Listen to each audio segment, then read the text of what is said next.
smartphone technology na imbento para ma-detect kung panis ang gatas. Isang technological method o smartphone app ang naimbento sa University of New South Wales sa Australia ang kayang mag-detect sa gatas kung ito ay sira na o hindi pa. Ang bagong technology na kung tawagin ay Vibe Milk ay kayang ma-detect ang freshness ng gatas kung ito ay panis na nang hindi kailangan pang buksan ang lagayan o Tetra Pak nito.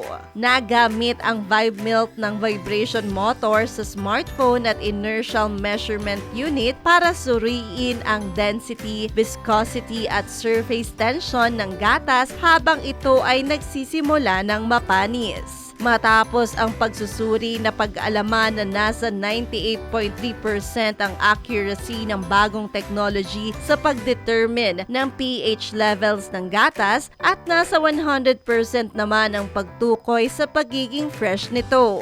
Ayon sa professor na mula sa University of South Wales na si Wen Hu, hindi na kailangan buksan ang lalagyan ng gatas para tikman kung ito ay panis na. Dagdag pa ni Hu, paraan ito para makabawas sa mga nasasayang na milyong-milyong litrong gatas. Hi! Ito po si DJ Claire ng Radyo Natin Nationwide.